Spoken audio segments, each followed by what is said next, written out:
우리의 바람과 현실이 충돌한다는 이야기입니다. 지난 한 주간의 세상만 잠시 살펴보아도 우리가 살고 있는 이 땅의 현실은 사고, 사건이 연일 가득하거든요.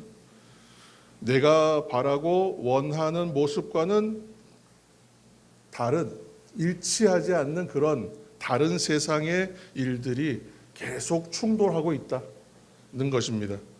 오늘 에베소서 이제 마지막 6장을 우리가 보면서 계속 이제 절과 절을 이어서 이제 풀어왔었는데, 에베소서 이제 6장 이제 지난주까지 가정에 대한 것과 관계에 대한 것까지 살피고, 오늘 이제 마지막으로 보면서 영적 전쟁, 영적 싸움, 우리의 일상에서의 우리의 뜻과 바람과는 다른 일상을 살면서 부딪히는 것처럼 우리의 영적인 것들도 늘 그렇지 못한 세상 가운데 살기 때문에 부딪힐 수밖에 없다는 현실을 보면서 오늘 이제 이 말씀 6장 10절에서 20절 말씀 중심으로 성도의 완전한 무장, 영적 싸움에 대한 것으로 오늘 결론 맺기 위해서 오늘 이 말씀 함께 나눕니다. 기억해야 할 것은 우리의 심령이 그냥 죄 가운데에 사로잡혀 가지고 그냥 그 가운데에서 임박혀서 살아버리면 사실 어떠한 충돌도 없어요. 여러분 그렇게 생각하시기 바랍니다. 왜냐하면 죄 가운데에 붙들려 가지고 거기에 침몰해서 살면 영혼이 죽은 거거든요. 영혼이 죽은 상태에서는 뭐 살기 위한 발버둥이나 살아가면서의 부딪힘 이런 건 없는 거예요. 그냥 침몰해 있으니까 그냥 그 안에서 사는 거예요. 영혼이 죽어 있는 것과 같은 상태에선 싸울 일이 없다는 거예요. 어떤 실수나 잘못을 했는데 예를 들어서 양심의 가책이나 부끄러움을 느끼지 않는 것과 똑같은 상태가 됐다는 거예요.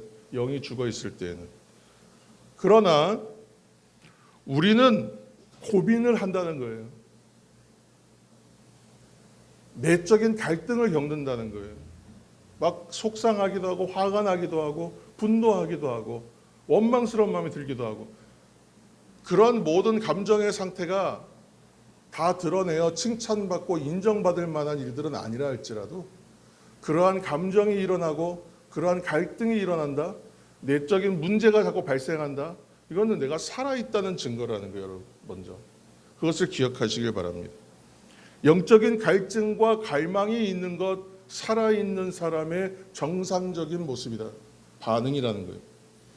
여러분들의 심령이 예수 그리스도 안에 있고 여러분 예배하는 사람이기 때문에 나의 예배가 몇 점짜리인가가 중요한 것이 아니에요. 먼저는 내가 예배하는 자이기 때문에, 예배하는 사람이기 때문에 나는 성령 안에 사는 사람이요, 예수 그리스도 엔크리스토스라 그래요. 예수 그리스도 안에 살아가는 존재이기 때문에 죽지 않았다는 거예요. 살아있다는 거예요. 갈등이 있다, 고민이 있다, 살아있는 증거라는 거예요. 먼저는. 그리고 활동하고 있다는 증거예요. 그래서 내면의 갈등도 있고 고민함이 있는 것이 결코 잘못된 게 아니라 결코 나쁜 것으로만 볼 것이 아니다. 신앙생활에 고민이 있다, 내적 갈등이 있다는 건 자연스러운 것이다. 여러분 생각하시면서 오늘 말씀을 한번 나눠가기를 축원합니다. 그렇지만 그건 정상적이고 지극히 정상적인 자연스러운 것이지만, 그러나 완전하게 그것을 마음 놓고 안심할 수 없는 이유가 한 가지가 있습니다. 늘 확인하고 늘 경계하고 늘 점검해야 되는 이유가 한 가지가 있습니다. 그것은 뭐냐 하면 우리를 쓰러뜨리고 틈타서 무너뜨리려고 하는 마귀와 악한 영적인 세력은 실제로 존재한다는 거예요. 그들이 활동한다는 거예요. 그리고 항상 우리 믿는 사람 넘어뜨리기 위해서 기회를 타고 틈을 타고 할 수 있는 대로 수단 방법 다 동원하여 흔들고 유혹한다는 거예요. 그 이유 때문에 우리가 안심할 수 없다. 마귀는 최초의 인간이었던 아담과 하와를 넘어뜨렸습니다. 그래서 원죄를 만들어버렸어요. 믿음의 조상 아브라함, 위대한 성경적 인물들, 다윗이나 솔로몬, 이런 사람도 다 넘어졌습니다. 얼마든지 넘어뜨렸습니다. 그뿐 아니라 예수님께서 광야에서 40일 금식하시고 난 다음에 예수님한테도 와서 시험해요. 마귀는 3번이나 3가지 시험을 하지 않습니까? 시험하고 유혹합니다. 그래서 사도 베드로가 그렇게 얘기하는 거예요. 베드로전서 5장 8절 9절 여러분 화면을 참조하셔서 함께 읽으시면 좋겠습니다. 5장 8절 근신하라 깨어라 너희 대적 마귀가 우는 사자같이 두루 다니며 삼킬 자를 찾나니 너희는 믿음을 굳건하게 하여 그를 대적하라 이는 세상에 있는 너희 형제들도 동일한 고난을 당하는 줄 알미라. 5장 8절에서 9절까지의 말씀. 근신하라 깨어라 긴장하라 생각하라 깨어 있어야 된다는 것입니다. 사도 바울도 믿음의 선한 싸움을 싸우라 그랬거든요. 그냥 뭐 듣기 좋으라고 하는 것이 아니라 실제로 이기 때문에 이렇게 말하는 거예요. 악에게 지지 말고 선으로 악을 이기라 그랬거든요. 반드시 이겨야 되기 때문에 또 그렇게 말한 것입니다. 이처럼 그리스도인의 생활, 성도의 신앙생활은요, 마귀의 세력과의 영적 싸움이 존재한다. 이게 일상이라는 거예요. 늘 일상이에요. 그래서 오늘 우리가 기억할 것은 영적 싸움은 세상에서의 말하는 싸움과는 다른 싸움이더라. 그래서 이건 육적인 싸움이라고 하지 않고 영적인 싸움이라고 말하는 거예요. 그리고 우리가 기본적으로 싸우면 어떻게 해야 됩니까? 싸우면 이겨야 돼요. 싸움은 승리해야 됩니다. 지는 싸움 하면 안 됩니다. 반드시 이겨야 된다는 것입니다. 그래서 사도 바울 오늘 본문 11절 말씀에서 마귀의 관계를 능히 대적하기 위하여 한 가지 하나님의 전신갑주를 입으라 이렇게 했어요. 완전하게 무장해라. 이길 수 있도록 지지 않도록 준비하라는 거예요. 성도 여러분, 그렇다면 세상을 살아가는 그리스도인이 이 세상에서 악의 세력에 대항하고 승리하기 위해서 가져야 될 완전 무장이라는 것은 무엇을 말하는가? 오늘 이제 14절에서 17절 말씀 안에 6가지로 표현되어 있어요. 14절, 15절, 16절, 17절 보시면 정리하면 그래요. 첫째, 진리의 허리띠. 그죠? 두 번째는 뭐예요? 의의 호심경. 세 번째는 평안의 복음의 신발. 네 번째는 믿음의 방패. 다섯 번째는 구원의 투구. 여섯 번째는 성령의 검인 하나님의 말씀. 이렇게 6가지로 표현하고 있어요. 차례대로 우리가 함께 살펴보는 시간 갖겠습니다. 첫째는 진리의 허리띠예요. 오늘날 사람의 몸을 이렇게 지탱하는 근육을 뭐라 하냐면 코어 근육이라고 부르더라고요. 코어 근육. 뭐 기본적인 3가지 근육을 말한다고 하는데 코어 근육이래요. 그래서 뭐 헬스에 가서 운동하면 초보 때 운동 3가지 가르쳐 주던데 그 중에 하나가 보면 꼭 코어를 일으키는 운동을 하나 시켜요. 그래서 상체에 이렇게 드는 거, 뒤로 드는 거 하는데 그래서 근육을 잘 단련시켜야 되는 이유가 뭐냐면 그 가운데 특별히 허리로 연결되는 근육은 반드시 지켜야 되고 단련해야 된다. 왜냐하면 사람이 뭐 팔이나 다리를 다쳐도 일상생활이 어려운 건 당연한 겁니다만 허리를 다치면 아예 일어서지 못하기 때문에 그래요. 마찬가지로 우리의 심령도 단단히 붙들어 매야 된다라고 할 때 어디냐 하면 그게 허리라는 거예요. 허리띠를 졸라매고 머리띠를 굳게 고쳐매고 신발끈을 조여매고 우리가 뭐 이렇게 묶는다 그러잖아요. 뭔가 결심할 때에는. 근데 지금 신앙적인 영적 전쟁을 한다, 영적 싸움할 때 할 때는 뭐 하냐면 허리띠부터 탁 졸라맨다는 거예요. 그러니까 단단하게 매고 일어서야 싸움을 견뎌낼 수가 있습니다. 그런 거예요. 사도행전 4장 보면 사도 베드로하고 요한 두 사도가 성령에 충만하여 복음 전파합니다. 그런데 성전 중심으로 한 세력들이 있다 그랬잖아요. 제사장 그룹, 성전을 중심으로 한 제사장 그룹, 다 로마에서 그 당시에는 다 임명하여 영적인 종교적인 기득권자들이 됐어요. 근데 이 사람들이 속해 있는 파가 사두개파입니다. 바리새파와는 또 대척점에 있어요. 사두개파는 현실 생활이 너무 좋아요. 만족스럽습니다. 이 땅의 영화로움이 좋아요. 그러니까 내세나 부활을 인정하지 않는 사람들이었어요. 근데 이 사람들이 보았을 때에 예수 그리스도께서 살아나셨습니다. 당신들이 죽였던 그분이 살아나셨습니다. 라고 부활을 증언하니까요. 직접적으로 부딪히는 거예요. 그러니까 예수 그리스도 증언하지 말라고 그들을 협박하고 겁박합니다. 압박해요. 죽일 듯이 그들을 붙잡아요. 그래서 이 사두개파, 성전 맡은 자, 제사장 이 그룹들에 의하여 고초를 겪는 이야기가 나옵니다. 생명의 위협을 받습니다. 그러나 그 사도들이 담대히 복음 전하기를 증거하기를 그치지 않았어요.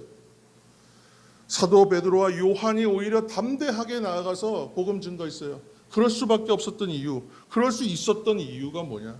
사도행전 4장 8절에는 뭐라고 얘기하냐면 베드로가 성령이 충만하여 이렇게 한 절로 요약해놨어요.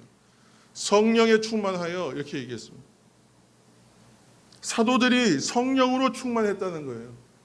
그런데 그들이 충만하여, 성령에 충만하여, 그리고 진리의 허리띠라 했잖아요. 지금 무엇으로 무장되어 있었냐면 진리로 무장되어 있었다는 거예요. 복음, 예수 그리스도, 그분이 우리를 위하여 죽으시고 그분이 다시 살아나셔서 부활하셔서 영생이 되셨습니다. 그분을 믿는 모든 사람은 구원을 얻습니다. 영생을 소유하게 됩니다. 하나님 나라를 살게 됩니다. 복음을 증거하는 거예요. 이 진리가 그들로 말미암아 자유하게 만들었어요. 요한복음 8장 32절에 진리를 알지니 진리가 너희를 자유롭게 하리라 그랬습니다.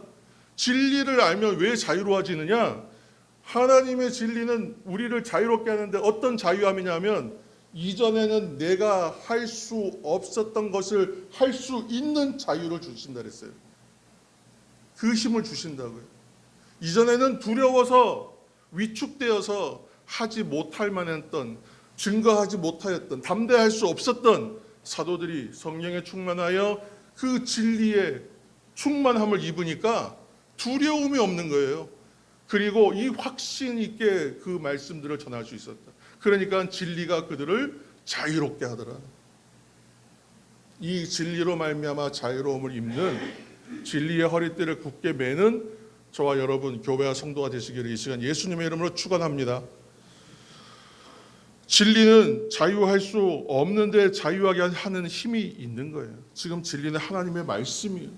하나님의 말씀을 믿음으로 붙들 때에 세상의 어떤 권력과 우리를 압박하는 압박들 앞에서 여러분 위축되지 않는데 자유하게 하는 힘과 충만함이 있다는 거예요. 성령으로 충만하여 주님이 주시는 자유함을 누리는 여러분들 되기를 다시 한번 예수님의 이름으로 축복합니다. 두 번째는요, 의의 호심경이라 그랬어요. 오늘날은 호심경이니까 뭔가를 보호한다, 심장을 보호하는 판을 말하는 거죠. 오늘날 총알을 막기 위해서 방탄조끼 또는 뭐 칼을 위해서 방검복 이런 걸 입는다 그러잖아요. 호심경이니까 가슴을 보호하는 보호장구를 말하는 것이죠. 직역하면 이렇게 되어 있어요. 호심경처럼 의를 가슴에 붙이라. 몸을 보호하는 방탄조끼 입듯이 의로 너의 가슴을, 너의 마음을 막아라. 심장을 막아라. 가슴에다 붙여놔라. 왜 그렇습니까? 내가 정직하게 살고 내가 의롭게 살고 내가 선하게 살고자 하지만 내 힘으로는 안 되기 때문에 그렇습니다. 내 의는요, 종이장처럼 쉽게 뚫려버려요. 사소한 공격에도 찢어지고 얼마든지 뚫려버리는 것입니다. 그래서 나로서는 깨끗하게 좋은 옷을 입었다고 생각하는데 그 옷은 더러운 옷이에요. 한계라는 거예요. 마귀가 그래서 비웃습니다. 내 의로 무장하고 있으면 얼마든지 나의 약한 곳을 마구 찌르고 들어올 수 있어요. 보면 알거든요. 정죄하는 거예요. 그래서 자꾸만 나를 정죄해요. 어떤 죄책감이 들게 만들고 죄의식이 자꾸 나를 사로잡고 내 주제에 무슨 자꾸 자괴감이 들고 열등감이 들고 자꾸 주저앉게 만드는 거예요. 비웃는 거예요. 그래서 종이와 같이 약한 나의 의는 금세 다 뚫려버리고 마는 것입니다. 그래서 나는 십자가의 의로 호심경 삼아야 되는 거예요. 십자가의 의로 나를 덮어야 돼요. 십자가의 의로 나는 죄에서 건진바 되었고 죄책감에서 건진바 되었고 열등감에서 건진바 되었습니다. 호심경으로 딱 붙이는 거예요. 그렇게 믿음으로 고백하면서 나아갈 때 하나님은 우리를 의롭다 여겨주시기 때문에 그 의의가 우리를 덧입혀 주시는 거예요. 그러면 마귀가 못 덤비는 거죠. 내 힘으로 하는 게 아니에요. 셋째로 평안의 복음의 신이라 했어요. 오늘 샬롬 인사 있잖아요. 샬롬, 평안이에요. 평강. 원문을 직역하면 어떻습니까? 평화의 복음으로 준비된 신을 신으라. 복음은 예수님이라 그랬습니다. 여러분 샬롬하고 인사했는데 샬롬하면 평안이 당신에게, 평안이 우리에게, 샬롬 알레누 그러면 평안이 여러분에게, 우리에게, 이런 인사예요. 그런데 평안의 반대의 개념은 뭐냐면 불안한 거예요. 불안정하다는 거잖아요. 그러니까 마귀가 하는 일은 뭐냐면 흔들어요. 이 자동차 탈 때 예민하신 분들은 이 얼라이먼트라 그러잖아요. 바퀴 정렬이 잘 안 돼 있으면 차가 계속 진동하거든요. 흔들려요. 차는 굉장히 좋은 차인데 밸런스가 안 맞아요. 계속 흔들려요. 너무너무 불안해. 너무너무 이 차가 편하지가 않아지는 거예요. 그런데 그 밸런스를 잡고 나면 어떻게 돼요? 세상에 이렇게 좋은 차였나? 내 차가? 싶을 만큼 조용해지거든요. 여러분 마귀가 흔들면요, 세상에 다 가졌어요. 내가 조건을 많이 가진 사람인데도 늘 불안하고 흔들리고 두려운 거예요. 불안정한 거예요. 그런데 평화의 복음에 준비된 신을 신어 예수 그리스도로 복음의 신을 신었어요. 그럼 마귀가 아무리 흔들어도 복음 붙들면 예수님으로 사는 인생은 흔들리지 않거든요. 내가 복음으로 살고 내가 복음으로 살기를 전하는 거예요. 그래서 이 삶을 전하는 거죠. 이 편안한 삶을 전하는 거예요. 샬롬을 전하는 거예요. 그래서 샬롬하고 하는 인사는 강력한 전파가 있습니다. 내가 누리는 샬롬을 당신에게도 해요. 그리고 또 당신이 누리는 샬롬이 우리가 누리는 샬롬입니다. 샬롬으로 덮어버리는 거예요. 여러분 평안을 전하시고 평안의 복음을 전하시고 평안의 복음으로 살고 그것을 전하시는 성도 되기를 다시 한번 축복합니다. 네 번째로 믿음의 방패예요. 믿음은 의지한다는 거죠. 뭐든지 맡긴다는 것입니다. 내가 의지합니다. 맡깁니다. 이건 이제 아까 앞에 말한 지금 뭐 메시지들과 계속 통하는 이야기입니다. 내 힘으로 하는 것이 아니라 하나님이 주시는 힘과 능력으로 산다는 거예요. 대표적인 믿음의 행동, 여러분 무엇이라 했냐면 기도라고 했습니다. 대표적인 믿음의 행동은 기도다. 이게 그 공식적으로 그냥 기억해 주시면 좋겠어요. 대표적인 믿음의 행동은 기도다. 이 기도가 여러분 그냥 이 조용한 데 와서 책상에 이렇게 앉아서 두 손 모으고 기도의 자세 갖추고 기도하는 거 그거 누가 못해? 못해요. 기도. 믿음 없이는. 믿음 없이 와서 기도하는 사람이 어디 있습니까?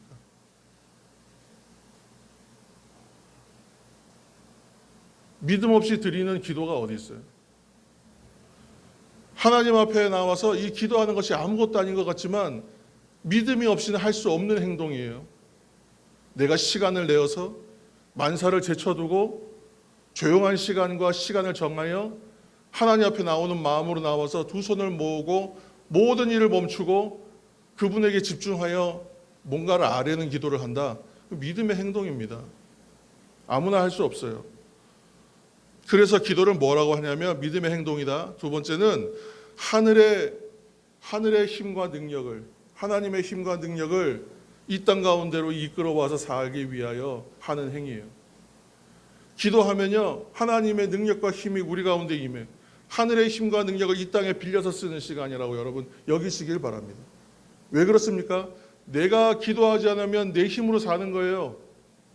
내 힘과 능력으로 풀어내고 사는 거예요. 내가 스펙 쌓고 내가 애를 써야 돼요.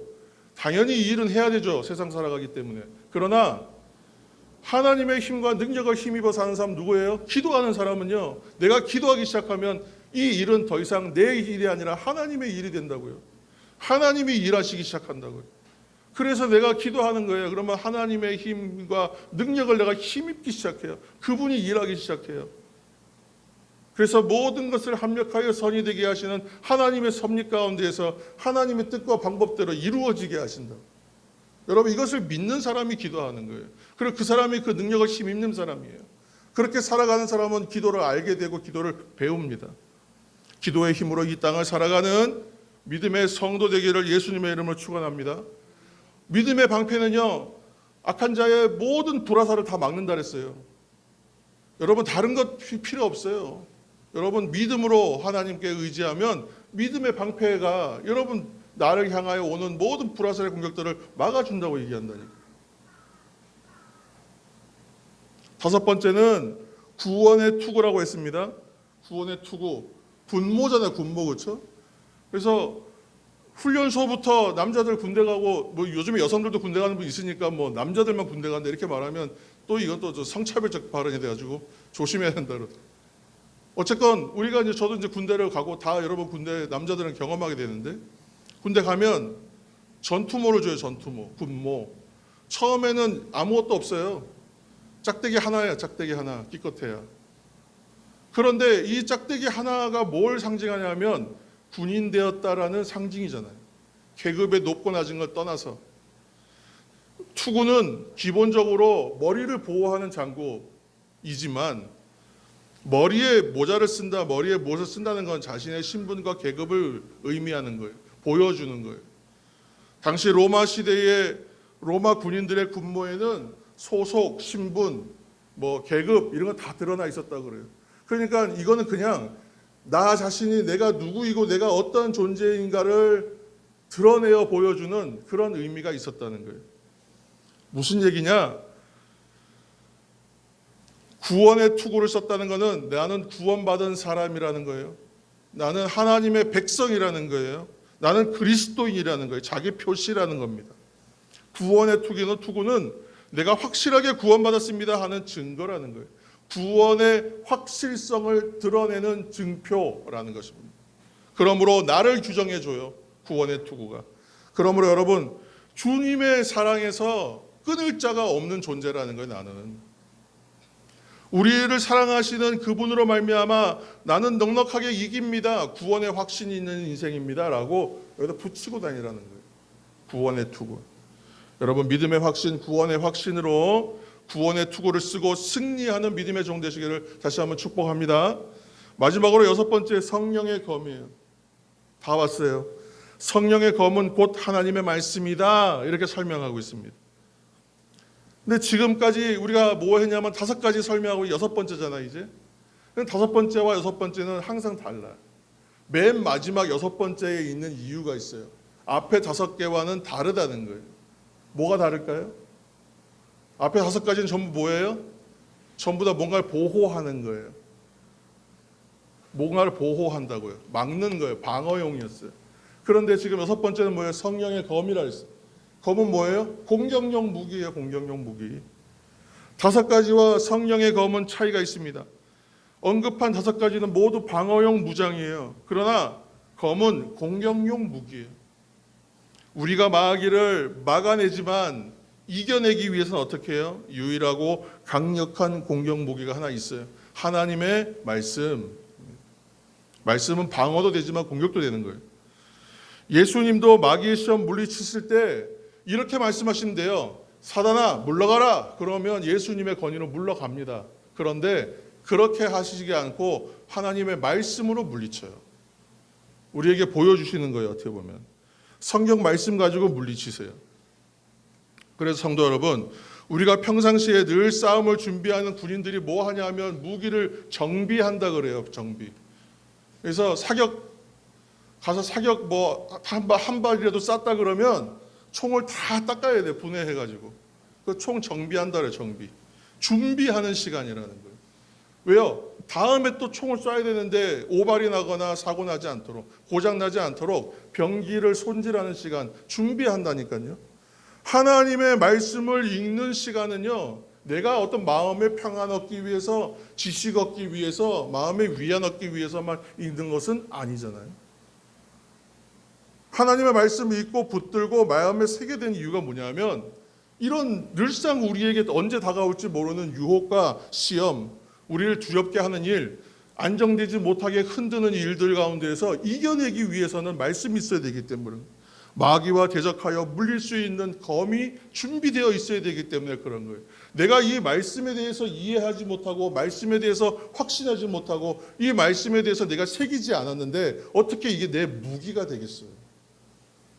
얼마나 어설퍼 보이겠어요? 말씀도 잘 모르는 사람이 말씀 붙들고 이기려고 하면 마귀가 보면 얼마나 우습겠어요. 그래서 마귀 앞에서 싸우기 위해서 항상 말씀 읽고 붙들고 마음에 새기라는 경건의 훈련이라 했어요. 이 말씀 붙드는 시간이.